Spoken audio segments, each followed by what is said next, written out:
I've helped many, many, many children, thousands of children all over the world. Cancer kids, leukemia kids. He's a humanitarian. The real Michael Jackson. Welcome, listeners. Thank you for tuning in to Humanitarian, the real Michael Jackson. I've got a special guest with me today, Jimmy Van Norman.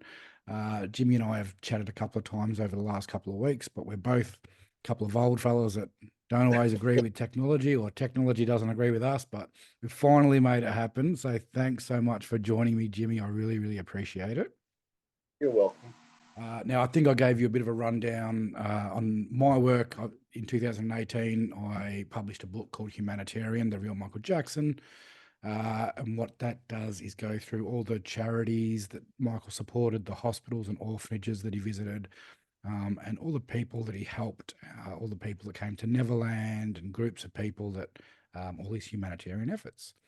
So I try and speak to people that would have a first-hand experience and have stories to tell about Michael's humanitarian efforts. And I believe you might have some, because you worked with Michael Jackson in his security for many, many years. Can you tell our listeners a little bit about that? Well, I was his bodyguard for about 10 years, but then the last 3 years, he asked me to go up to the ranch and clean it up. So I lived at the ranch for a while. Then I got a house in town, brought my ex-wife up. And so I saw both worlds, right? I saw him out on the road when I toured with him, and then I got to see him at the ranch, and the things that he did, it amazed me. He was not from this world. Yeah. Now, how did you get to start working for Michael Jackson?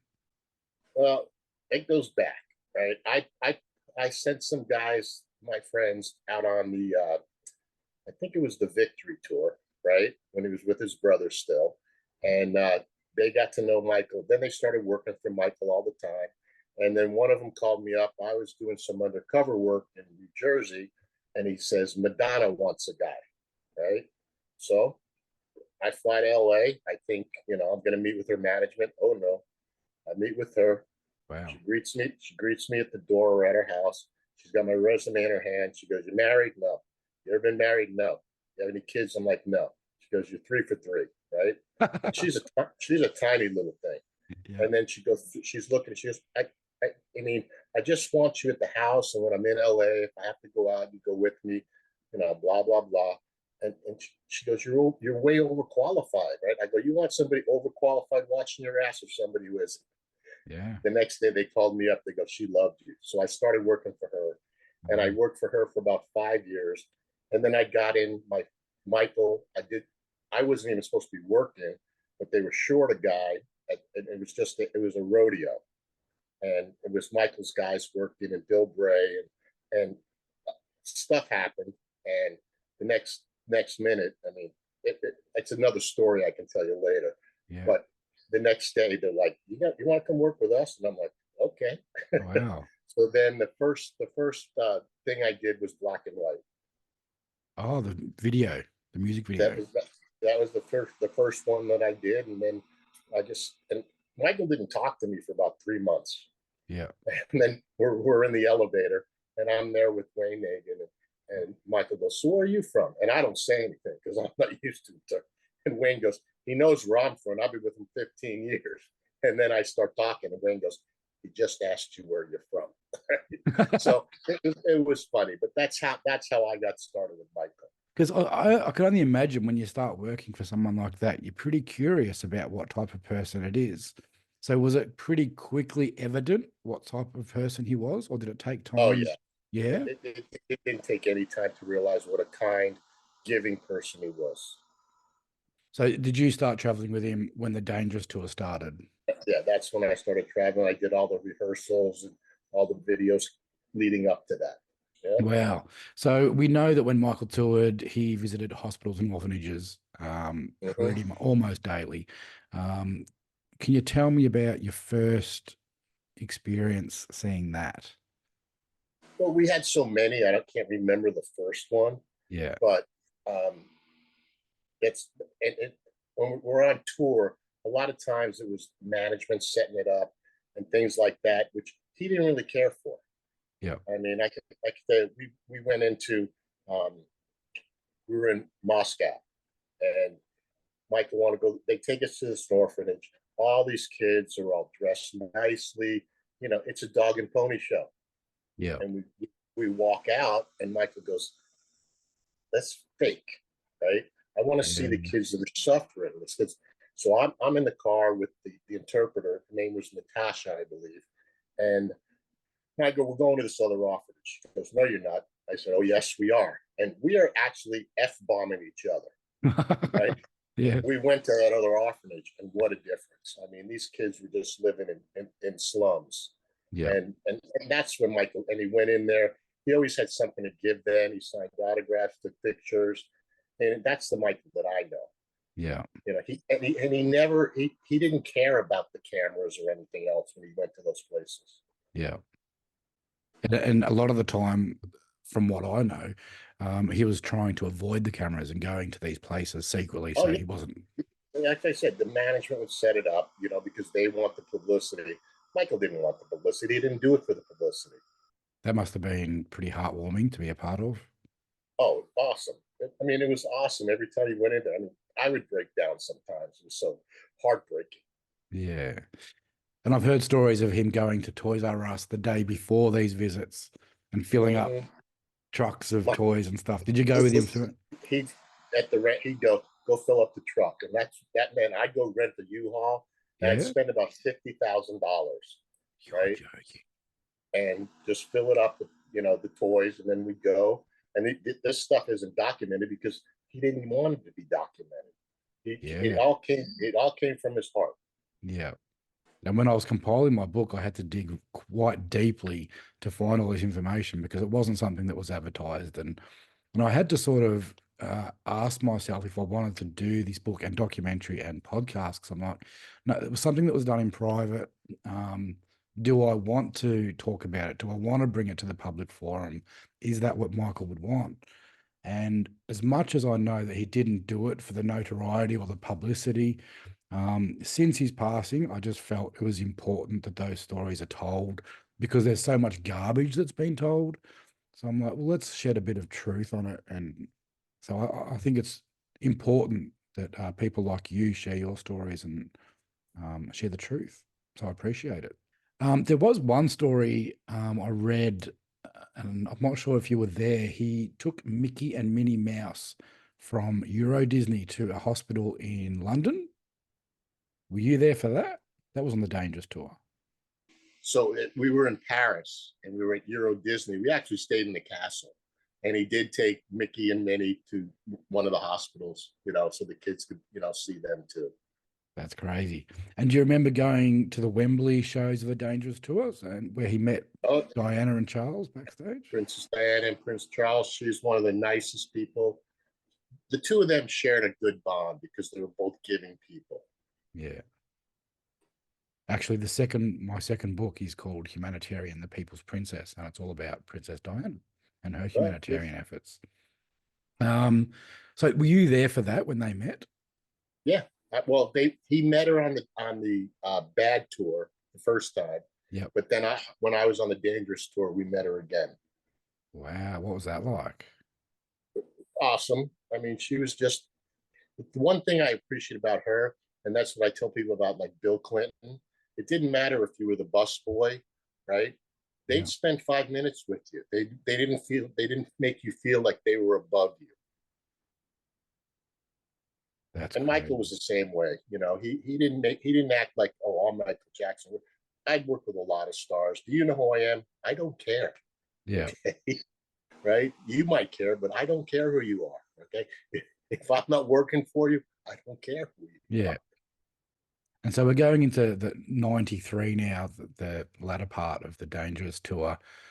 And you said Michael didn't really speak to you for the first couple of months that you're employed. I'm presuming he's warmed to you by 1993 and you're getting along. Well, when we'd have breaks, we'd have like a month break between legs of the tour. Everybody got to go home except for me and Wayne. So I moved up. I moved up where he's like, I want Jimmy and Wayne, and that's it. Yeah. And he'd go stay at Liz Taylor's house in Gstaad, Switzerland, and we'd stay in town, which was awesome. And Wow. for 4 days, the paparazzi didn't find us, and then they found us, and then it Yeah. became a shit show, as to say. So did you ever get to leave him for a few days where he didn't have any security? He would do that on his own, but Oh, it never turned out well. Yeah, I could imagine. Because we'd sit there. Michael, he was a genius, but he was a 12-year-old. He was a little kid, and he acted, and I loved him for it. He had this little kid's personality, and he just pillow fights and stuff like that. He'd always be playing pranks on us. Yeah. And that's the kind of guy that he was. Yeah. Now, did you go to Atlanta, Georgia for the immunization thing that he was doing with Jimmy Carter? Yes. Oh, what was that about? They had a big thing going on, and I think that was right when Clinton was like running for president. Yeah. So I think we met with him. There's so many things that I should have wrote stuff down and documented it, but I didn't. But yeah, I went to Atlanta and we met with Shaq was there. Oh, wow. And that's the first time I met Shaq, and him and Michael, sitting there talking and everything. Shaq gave Michael a pair of 22 size shoes and signed them. These things, I could fit both feet in. Yeah. Wow. And I heard you told a story, you did an interview with Red Jackson, and I watched that. That was a great interview. And you told a story, I think you're in Japan, when someone you knew was a teacher and wanted to contact Michael to get my mother was a teacher in Fountain Hills, Arizona. Oh, and yeah. She had previously moved over to Saudi Arabia to be with my dad because he worked over there. And so she called me up and she says, hey, there's a kid. He would have been in my 3rd grade class. He's 9 years old. He has cancer. They tried Make-A-Wish. They tried Heal the World. They tried everything. And I go, well, Mom, there's thousands of people that, send in letters. Some get overpassed. But Michael would do, if he heard the story, he would do something about it. So she goes, can you just get him an autograph? I said, yeah, I can do that. So I go in and I tell Michael, and Michael goes, give me his phone number. So I gave him the phone number, right? And Michael called this kid, his name was Eric, every day for like 6 months. And then we're in Japan, and then Michael says, I haven't been able to get a hold of Eric. Will you try? We're going to Tokyo Disney that day. Well, I get through finally, and Eric had passed away. But I wait till we get back to the hotel, to let him have his fun that day. And I said, Michael, I got, bad news. Eric had passed away. Neither one of us has met this kid, right? And we're both crying in his suite. We're like, that's not fair. He's saying, this isn't right. And then about 6 months after that, my sister's getting married in Fountain Hills. And about 15 people come up to me and they go, are you Jimmy Van Norman? I go, yes. They go, we don't want to disturb you, but we knew you'd be here. And it's his mother, his grandmother, his brothers, his sisters, good friends. They go, we just want to thank you for what you did for the last 6 months of our son's life. Wow. And that right there blew me away. And then Michael always said to me, and I was always getting in trouble, he goes, if something like this ever comes up, you come to me. And they were always, how'd that person get in here? I don't know. And Mike would be giggling because he knows exactly how they got in there. Like at a meet and greet. Like we're in Singapore, and a lady, she had one leg and she was in a wheelchair, and she was just sitting there, and she had no passes or anything. And I'm working the meet and greet, and I go, you want to meet Michael? And her eyes just lit up. And next thing you know, I roll her in, and Bill Bray and Bob, how'd this woman get in here? I don't know. And Michael's just giggling because he knows exactly how she got in. And he was happy to do it, happy to meet. Oh, he's always happy. He'd sit there and sign autographs for 2 hours out of the window of a limo, certain places. He was one of those people. He didn't want, he wanted people to, if they wanted an autograph, if he could do it, he'd give it to them. Yeah. And was this something he did on pretty much all the shows or most of the shows that he was performing? Every show there was a meet and greet, but it's Yeah. usually people with the expensive tickets or the government people or, people who think they're entitled, so Yeah. to speak. So the other people never got a chance, but those are the people Michael related to. Yeah. And so on these tours, I know for Heal the World, he used to bring all these kids on stage, and some of them look like some of them were in wheelchairs, and they all look like they were kids from the local areas. Do you remember much of that happening? These kids coming backstage and coming on stage for Heal the World? They never were backstage, so to speak. Yeah. They were in a certain, like, take the Super Bowl, right? When all those kids came up, they were usually in an area, and then when it was time, they'd bring all those kids up. Okay. And it's the same on concerts. They'd bring the kids out. They wouldn't let them just hang around because Yeah. you don't know what kids are going to do, right? And so the Dangerous tour comes to an abrupt end. Mhm. Did you stay with Michael once he finished the tour? Oh yeah, I stayed with Michael, and then then we went up to the ranch because all those stupid allegations were going on. So he had us.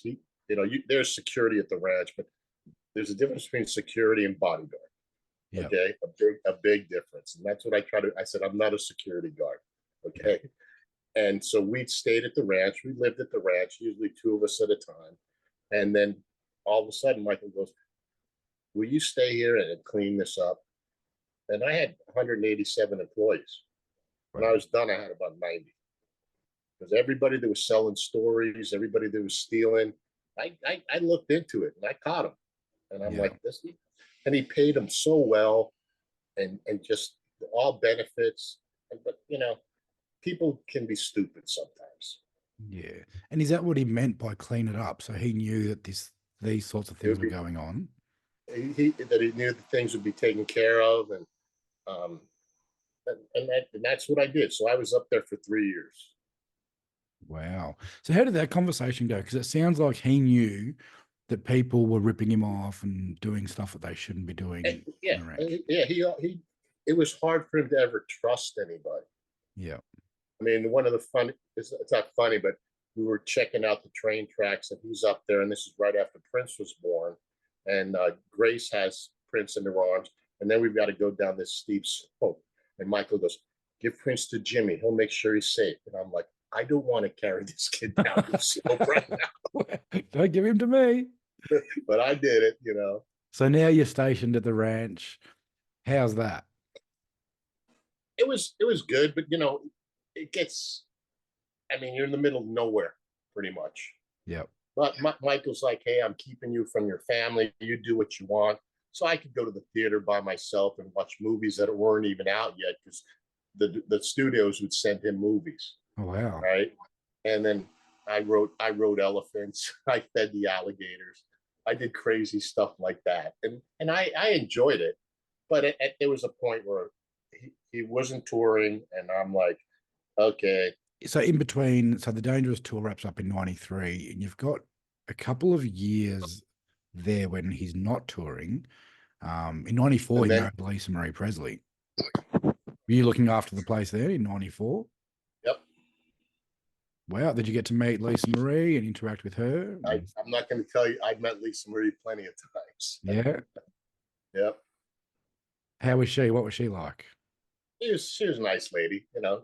I when I work for anybody, whether if they're not respectful to me, I don't want to be around them. She was very respectful, very nice, very polite. Yeah. So in these times between 93 to 96, because Michael went back on the road in 96 for the History Tour, from what I've heard from speaking with other staff members and Big Al and a couple of others, they were having events there quite often for underprivileged children. We'd have up to 3 events a week. Wow. We could have 1,000 kids there. Wow. And more often than Michael was there. Sometimes he wasn't there, but sometimes he was. And then he'd come out and he'd go to the park and, meet the kids. If he was there, he'd always come out and be with them. But sometimes, it was just like they'd set it up, right? And they'd come up to the ranch, they'd bus them in, and and that was special. You know, I had kids coming into the theater and you know all the candy and popcorn. Oh, how much is that? I'm like, it's free, but don't get greedy. Of course, they're gonna get greedy. Nah, they were pretty respectful, you know. Very cool. And so we did that, and our guys, we had, you know, some great cooks. They weren't the chefs; they were the gardeners, and they did all the cooking for all those people. You know, they'd get up early in the morning. They'd start, you know, all like chicken and tri-tip, and you know, just great meals. You couldn't go wrong eating up there. The gardeners were doing the cooking. Yeah. So what were the For the chefs big, doing? Were they out planting roses? who knows? I'm not going to get into that one. I'll tell you that privately. Yeah. Right? But I had these. They would come out and they would do cook everything for, you know, depending on how many people we had, and you know they'd have to start early in the morning because you have, you know, 500 people coming up, 400 people. Yeah. And but you know, and then he'd have like his friends. A couple of his friends got married up there. I was there for a bunch of that. Do you have any standout memories of these kids or families or you know, underprivileged that would come up there that you met? I kind of stayed in the background a lot. Yep. You know, you get other people that want to be in, not me. I stay back and I watch and I observe. So I really never got close to any of them, so to Yep. speak. Fair enough. Did you have anything to do with the organization of these kids coming up, being bussed up? No, that was all set up through LA and things like that. And but I was in charge. As soon as they got there, I had to oversee everything that was going on. And we never had any problems, you know. And the thing is, there was a private school, a boarding school across the street. Michael would have them over twice a year. We'd go over and play soccer with them. You know, yeah. me and the gardeners. Cool. Now, did Michael ever have discussions with you about his mission, his humanitarian mission, and what he thought his mission was and what his purpose No, was? he didn't discuss that with me. You know, that was between him and pretty much him and himself. And you know, and like I said, I was never the guy that like got in there, you know, and try to be like, oh, Mike, you need to get.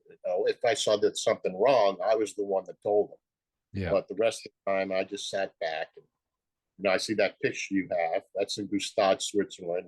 That's when we went to Liz Taylor's, and that's the Casio brothers. And he was very close to Dominic, the father, and the mother, and the whole family. They used to spend time at the ranch, and I'd see them all over the time. Every time we were in New York, we'd drive over to the restaurant in New Jersey. And I know when he came to us, so when he came to Australia, I met him at his hotel actually, and I slept out the front of the hotel, which I'm sure you've seen plenty of that sort of stuff.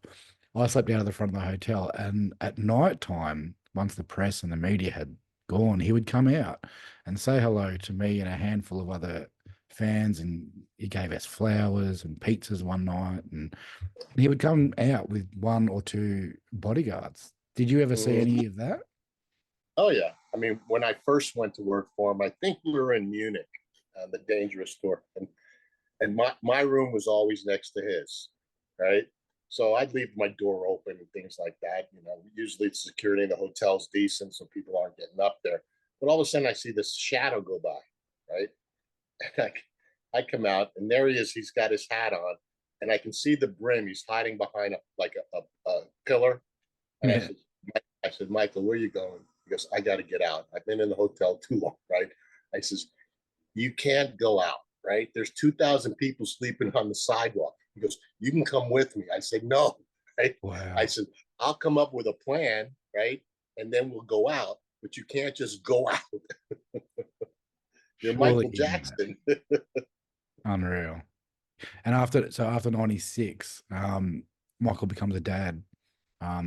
Did you must have had interactions with him as a dad and seeing him with his kids? Oh yeah, I mean, I was there for I think the first two. I never really met Paris, but Prince, like I said, give Prince to Jimmy. I'm like, oh no, no, I'm carrying this kid. Yeah, no. But you know, it is what it is. I enjoyed it. He loved his kids. Yeah. Is there anything else that you wanted to talk about in regards to Michael Jackson and his humanitarian efforts? He was just one of the nicest, kindest, special people, right? That he actually did care about people. He never wanted to hurt anybody. He wanted to spread love. And if people they hear his music, but do they listen to the words?